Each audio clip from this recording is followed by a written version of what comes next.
Welcome back to Eating Elephants. It's your host, Copeland, here. Today, I've got a very special guest, the Senior Vice President of Sales for Aptive Environmental, Damon Lilly. Damon is an old fashioned American success story of hard work, will, and determination. He started off doing door to door sales and grew that into a multi-million dollar career in which he leveraged into purchasing real estate and, upping his asset class. Uh, you know, Damon's story is a motivation and an inspiration to us all, or at least it should be.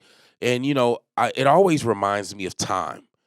Time is the most important element that we all have as human beings, and some of us waste time, some of us don't. And when you talk to someone like Damon, it makes you remember that we've all got the same 24 hours in a day, but what are you doing with yours? With no further ado, here's Damon Lilly.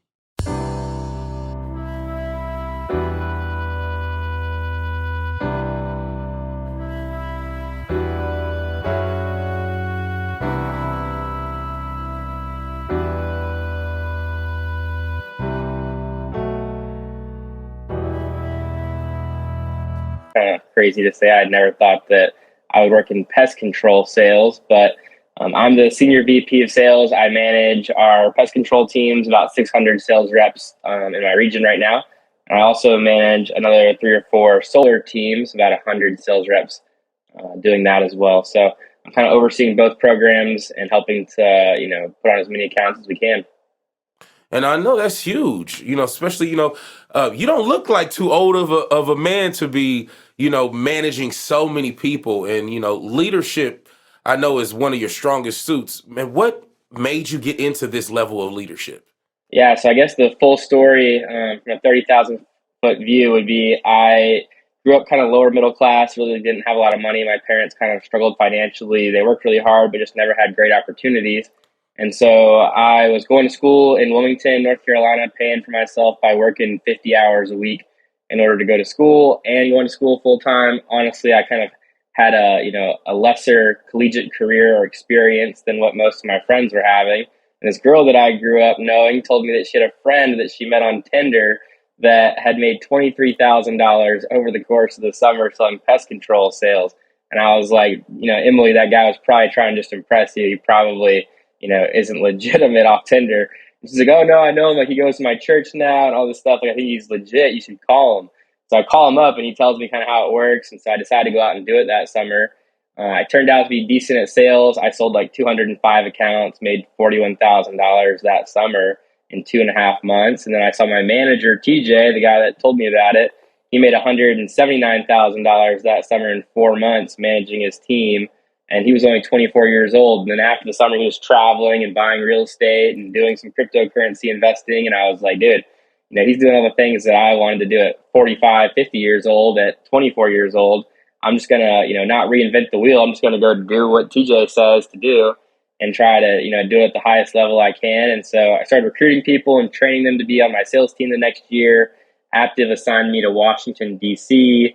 So I went there. I sold like 320 accounts. So I made about $90,000 off my own sales. And my team did really well. So I ended up making like $222,000 total that summer. And then it exploded because all of those guys that came with me, a lot of them became team leaders by selling well and being promoted. So then they recruit their own team, and so then the next year I'm overseeing 116 sales reps for Aptive, and I'm managing the managers, but I'm also leading my own direct sales team. And so that year I serviced 300 accounts myself, so I made like still around 85, 90,000 off my own sales, and then the team did 10,000 new customers, and I ended up making like $450,000 that summer, and then just keeps on progressing. 200 reps the next year, I make 700,000. 300 reps the next year, I make $1 million. The last 3 years, I've earned over $1 million each year working at Aptive. And so it's been like absolutely life changing for me. And I don't say that to say how much money I'm making by any means, but just to give you an idea of kind of what the trajectory could be at Aptive as you continue to build your way up. And that is huge, man, especially to be able to cross that barrier of becoming a millionaire before 30. So let me ask you, what was the original plan? Because as you said, selling pest control wasn't the Yeah. original plan.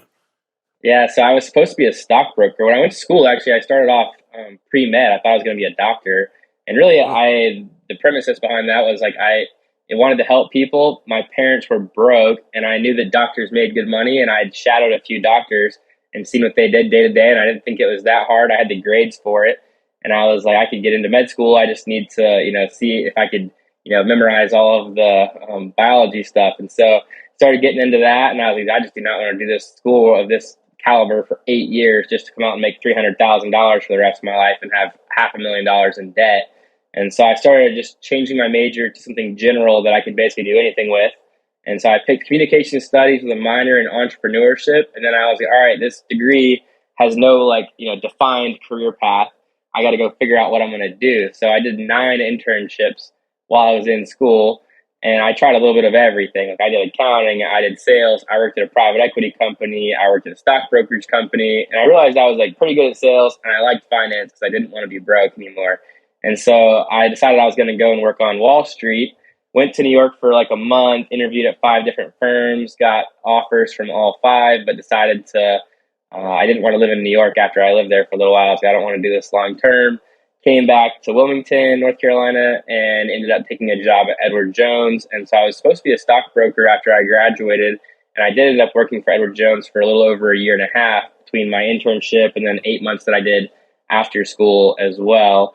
Because right after I graduated, I had signed to go and sell pest control for 2 months because Edward Jones gave me a 2 month leave of absence from my graduation date until when I had to do my full time career with them, and I had a $70,000 penalty for my training costs if I didn't complete my 1 calendar year. So I still did that, and I did well during it. But I also was recruiting people for Aptive at the same time to go back and be on my team that I knew I was going to run the next year. Right, and I know that's huge. Changing trajectory like that. You know, what was the biggest obstacle in going away from, I guess, a lifestyle or a trajectory that you put so much time into, then going, all in to active. Yeah, I think the real mental shift, the hardest part for me from going to thinking I was going to work in finance and have this kind of, glamorous finance stockbroker lifestyle to working in, a pretty, blue collar industry, door to door sales and pest control. I was like, I remember telling my dad, hey, I'm considering which one I want to do long term. And I have this really cool stockbroker, business card. And then I have this also not so cool, decent route manager, pest control business card. And my dad's like, well, I think you might be thinking of the wrong thing. Do you want to invest someone else's money for the rest of your life? Or do you want to be able to create your own wealth and invest your own money? And I was like, well, obviously the second one. And so he's like, well, then you just made your decision. He's like, go and, pursue what gives you the best income potential with the greatest freedom of time so that you can then invest your money. You already have learned the skills of investing from going through the training that you've been through. Just now go maximize your earning potential. And so that was kind of the mental shift I had to make. I still keep a copy of my Edward Jones business card actually on a bulletin board in my office, and just kind of to remember, what I gave up to get here, and so I don't squander what I'm doing here, and I maximize this to the biggest potential I can. Right, and I know that is huge. And for some of y'all who don't know, I actually did a 8 week stint at Aptive last year.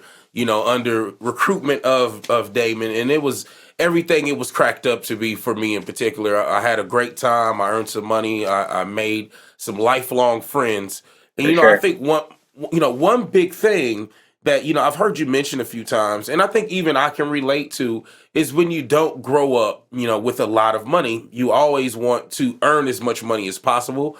And I can relate to you because rap music was kind of that for me. At one point, I thought being a rapper was going to fix my poverty in life, but working hard and learning sales, ironically, ended up being the thing that fixed that for me and made those things, kind of less attractive to me. So I'll ask you, as someone who has, amassed some capital over the last, 8 years or so, what would be, a great investment for someone watching to say after their first summer of making real money? What would you do first with that investment? Yeah, so the first thing I would do, and this is what I did, and under great guidance from friends and family and mentors that I've reached out to, I took 6 months of my living expenses and I just put that in a money market account. I think at the time it was like 2%. You can get money market accounts now that are 4 to 6%. But just let that money sit and then just don't touch that unless there's an emergency. That's the security blanket that you never go back to being broke after you've worked super hard to get out of that position, right? Like you don't want to be living paycheck to paycheck after you've already done all the hard work to get out of that position. And so that's what I did first. After that, then I invested $6,000 into a Roth IRA. And that just kind of gave me some taxable advantages as well as starts growing some money in the stock market. But that money's not so, tied up that if I had a really big emergency and I run through my emergency funds, I can still get into my Roth and be able to use that if I had to. I take some penalties, but still be able to, live. And then after I do those two things every year, then I started investing in real estate. And so about 5 years ago, I bought my first rental property. I bought, I think it was a 3 bedroom, 2.5 bath townhouse near the university that I went to. And I actually lived in the master and I rented out the other 3 rooms. And I was still able to, net about $150 a month profit off of that unit and live for free, which was awesome for me. And so I kind of realized, how does renting work? I started leasing it. And then since then, I've acquired, what do I have, 81 total rental properties, just over like $22 million in total real estate holdings.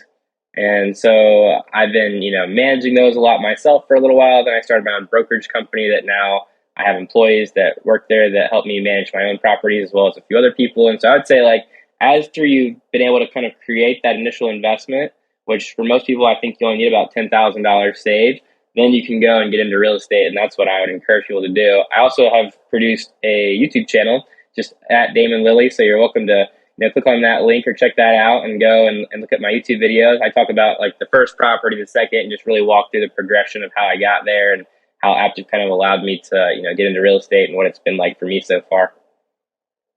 Right. And we'll definitely, while you're talking, place that YouTube link up under you so that our listeners can go ahead and join in and get some more real estate advice from Damon. Because I guess that's kind of what your goal is, to ride off in the sunset and continue to build your real estate portfolio and your amass real estate knowledge. Let me ask you, I know pest control, that's a seasonal thing, right? This isn't an all year gig.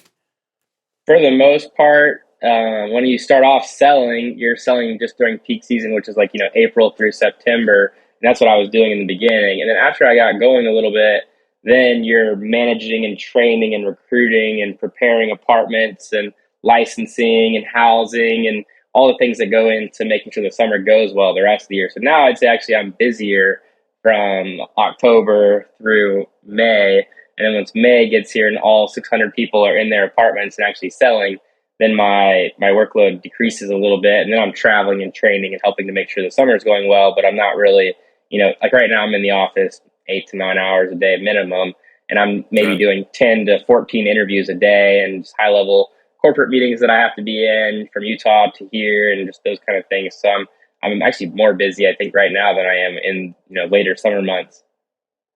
One question I ask all of my guests, which I think is, huge because I consider all my guests high level, high functioning people.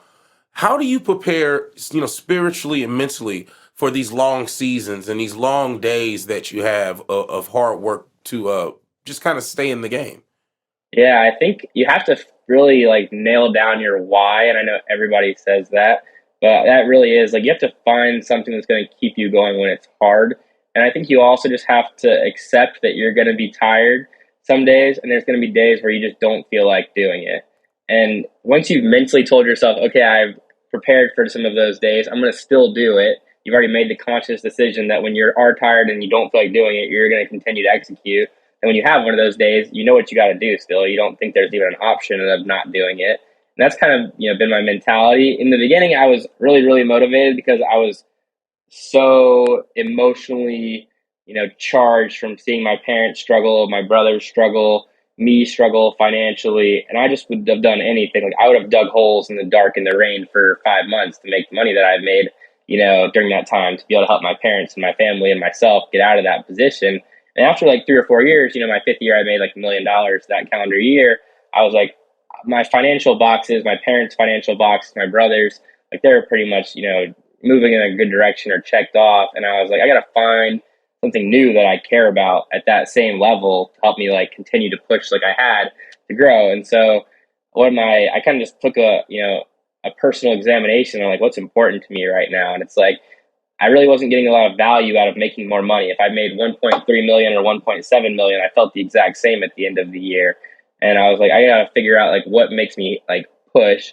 And I realized that the biggest joy I was getting was seeing other people go from where I was when they started Adaptive to like progressing towards where I am now. And so like whether that's helping them just to come on board when they're struggling, I can think of multiple guys that we've hired who used to work in and live in a trailer park growing up, or they were really struggling when they got into this, and they got their first apartment. I helped make sure that they bought something that was going to hold its value, and that they didn't get screwed over by the lending, and they got good interest rates. And I really oversaw their whole transaction so that they could have peace of mind knowing that they were doing it correctly, and also just to make sure that they spent the hard-earned money on something that has value. And then I help them scale to 2 or 3 units or to 5 units, and then they have 5 rental properties. And they're making $2,000 a month off of passive income from just that. And then I help them make sure that they get, a reliable car, and I make sure they don't get screwed over by the interest rate of the dealership, or, whatever it is. I just think that in, 20 years from now, how cool it'd be if I can look back and say, okay, I helped this person, this person, this person,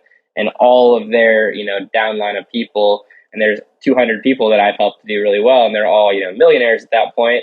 And that's going to impact hundreds of people in their future families and people that they're going to be connected with. And I think that's kind of where my motivation comes from. And that's why like I'm fired up every day to get in the office and see who I'm going to interview today that's going to be a future, me, or has the desire to get into the position I'm in, that I can help, walk through that.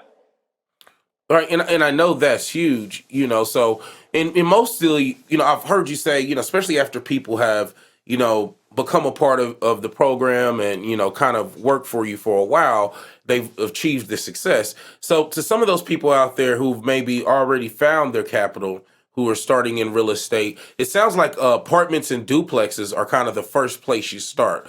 Now, I kind of hear, different conflicting methodology on there, not methodology, but different Opinions. conflicting ways Yeah. ways of going at it.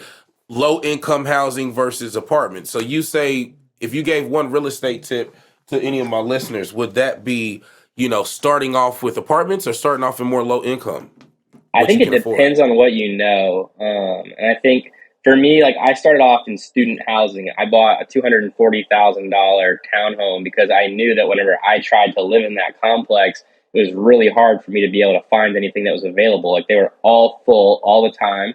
And then there was like immediate responses. If you found one that came available, you had to like sign the lease that day or it would be rented to somebody else, and they were renting at a premium. And so that was my initial thought, is like, I want to buy something early on that I know I can find renters easily for. And that way I don't ever have to pay the mortgage myself, because that's the big risk, right? You buy it and you can't find a renter, and then you're paying, $1,500 a month or whatever for your mortgage and your expenses out there. And so that was my big number one checkbox. I'd say find something that will rent quickly. And then two, my other thing was I knew that whenever those apartments or those townhomes that I was buying, whenever they came on the market to sell, they sold like instantly. Like they would go in a day or 2 days with multiple offers.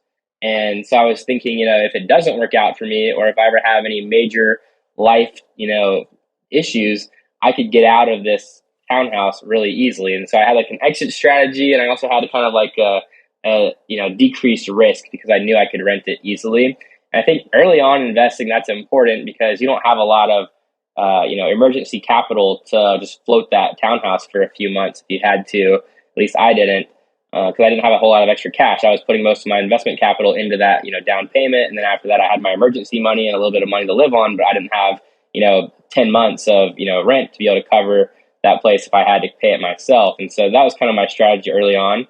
And then I pretty much scaled by buying 5 townhouses in that same complex over the next like 2 years, and they all were going well, and I was making $800 to $1,200 a month profit off each one of those. And so then I was thinking one day, like, what happens if the school stops doing as well? Like, students just for some reason stop wanting to live in here, or they build a really nice complex like down the road for me, and that becomes more attractive than this complex that I was buying in.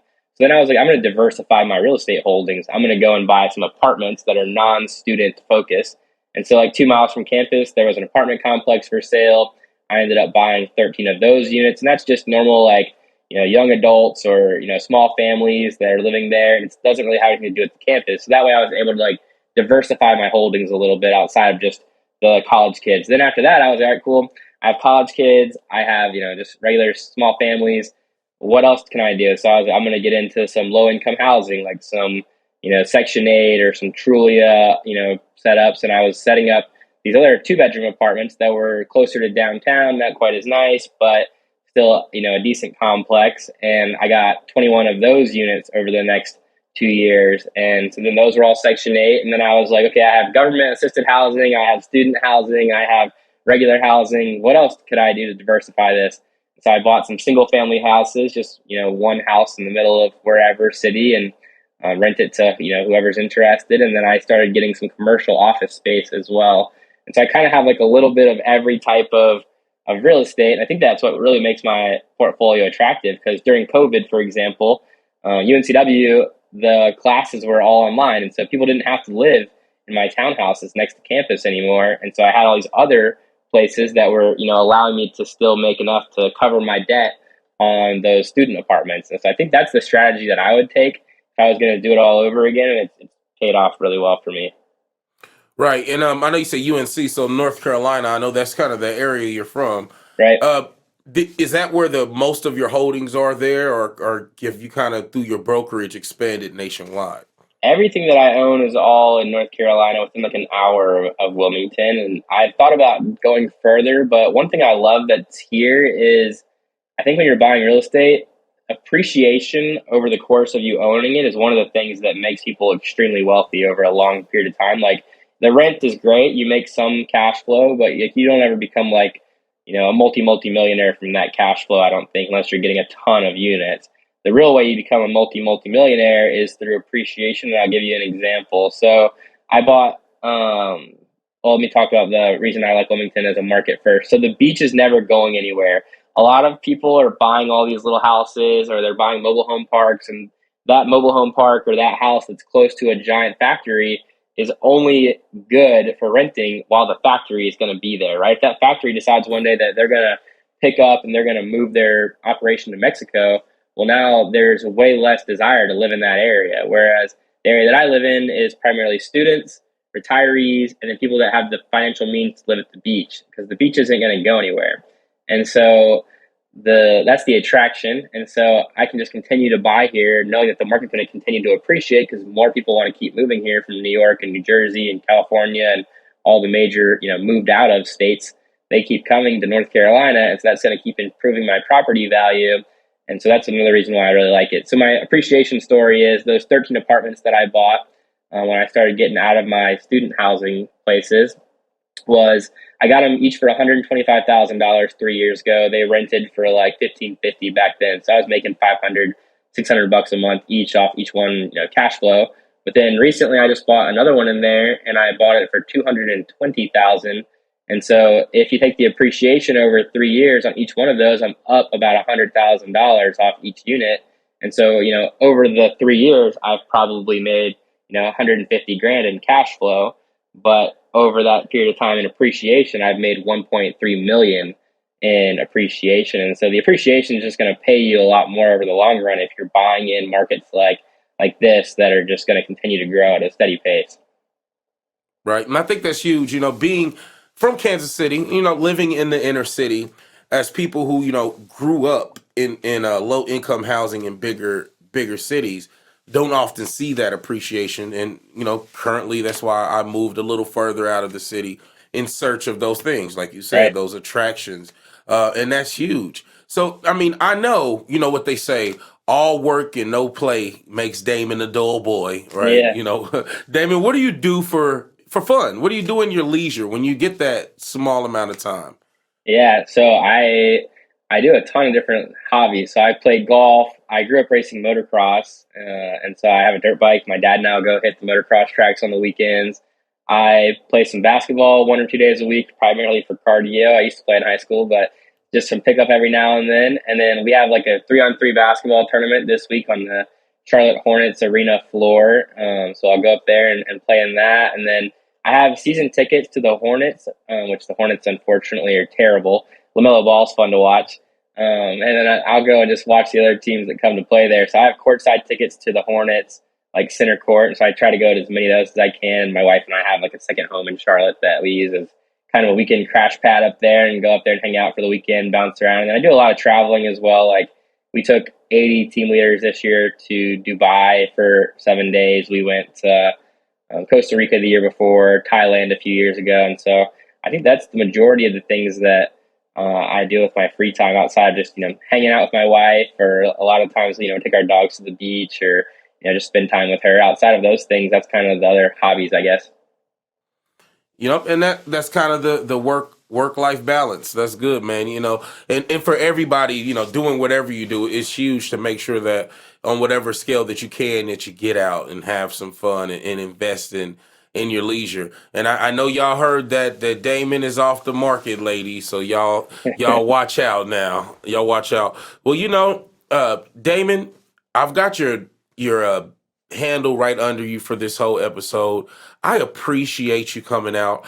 Before I let you go, just one last thing I wanted to say for any of my listeners who are, for lack of a better term, on the come up, or, grinding to find a better opportunity. Of course, I know they can reach out to you to look for opportunities with Aptive, but, what kind of advice or motivation would you have for them into taking those next steps into becoming successful? Yeah, I think the biggest thing that you have to be successful, not just in Aptive or, in anything, like you talked about just sales in general, but any aspect of life, is you have to be relentlessly pursuing that thing, to where that's like what you get up and you think about first in the morning is like, okay, I have to go and do this in order to, continue on my path.